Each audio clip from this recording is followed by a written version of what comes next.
मित्रों, शास्त्रों में कहा गया है कि आषाढ़ मास के शुक्ल पक्ष की एकादशी तिथि को विष्णु शयन या देवशयनी एकादशी कहते हैं। इस वर्ष देवशयनी एकादशी 1 जुलाई 2020 को है। देवशयनी एकादशी अर्थात भगवान के शयन का प्रारंभ। देवशयन के साथ ही चातुर्मास का भी प्रारंभ हो जाता है। देवशयन के साथ ही विवाह, गृहारंभ, गृह प्रवेश, मुंडन जैसे मांगलिक कार्यों पर विराम लग जाता है। हमारे सनातन धर्म की खूबसूरती ही यही है कि हमने देश काल परिस्थितियों, व्यवस्थाओं को भी धर्म और ईश्वर से जोड़ दिया है। धर्म एक व्यवस्था है और इस व्यवस्था को सुव्यवस्थित रूप से प्रवाहमान रखने हेतु यह आवश्यक था कि इसके नियमों का पालन किया जाए। किसी भी नियम को समाज केवल 2 कारणों से मानता है। पहला कारण है लोभ और दूसरा कारण है भय। इसके अतिरिक्त एक तीसरा और सर्वश्रेष्ठ कारण भी है, वो है प्रेम। किंतु उस आधार को महत्व देने वाले विरले ही होते हैं। यदि हम वर्तमान समाज के ईश्वर को लोभ और भय का संयुक्त रूप कहें तो अतिशयोक्ति नहीं होगी। एक प्रश्न आपके मन में उठता होगा कि क्या देव भी सोते हैं? हिंदू धर्म के देवशयन उत्सव के पीछे आध्यात्मिक कारणों से अधिक देश काल परिस्थितिगत कारण हैं। इन दिनों वर्षा ऋतु प्रारंभ हो चुकी होती है। सामान्य जनजीवन वर्षा के कारण थोड़ी अस्त व्यस्त व गृह केंद्रित हो जाता है।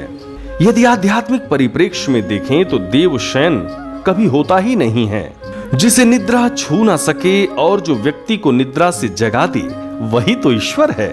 विचार कीजिए, परमात्मा यदि सो जाए तो इस सृष्टि का संचालन कैसे होगा? ईश्वर निद्रा में भी जागने वाले तत्व का नाम है और उसके प्राकट्य मात्र से व्यक्ति भी निद्रा से जागने में सक्षम हो जाता है। गीता में भगवान कृष्ण कहते हैं, या निशा सर्वभूतानाम तस्याम जागर्ति संयमी। अर्थात जब सबके लिए रात्रि होती है, योगी तब भी जागता रहता है। इसका आशय ये नहीं कि शारीरिक रूप से योगी सोता नहीं, सोता है, किंतु वो चैतन्य के तल पर जागा हुआ होता है। निद्रा का तो नाम ही संसार है और जागरण का नाम ईश्वर है।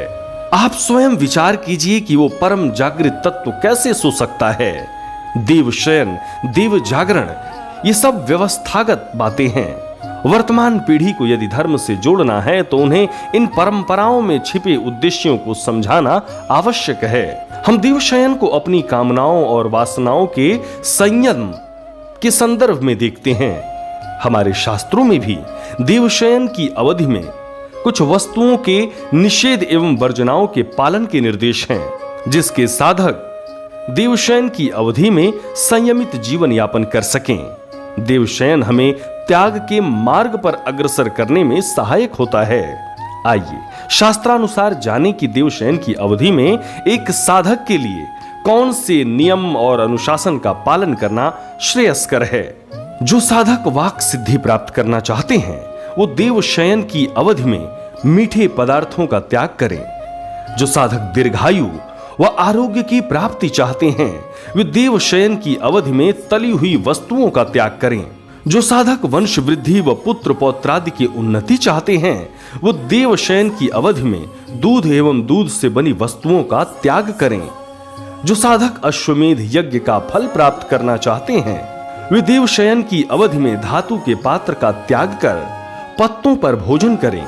जो साधक अपने समस्त ज्ञात अज्ञात पापों का क्षय करना चाहते हैं वे देवशयन की अवधि में अयाचित अथवा एक भुक्त भोजन करें।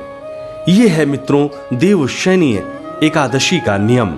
और इस प्रकार से जो भी साधक नियम पूर्वक और संयम से रहता है भगवत कृपा उसे अवश्य प्राप्त होती है। ओम नमो नारायणाय। सब्सक्राइब करें टोटल भक्ति को। अब हमारे वीडियोस को सबसे पहले देखने के लिए बेल आइकन को दबाना ना भूलें।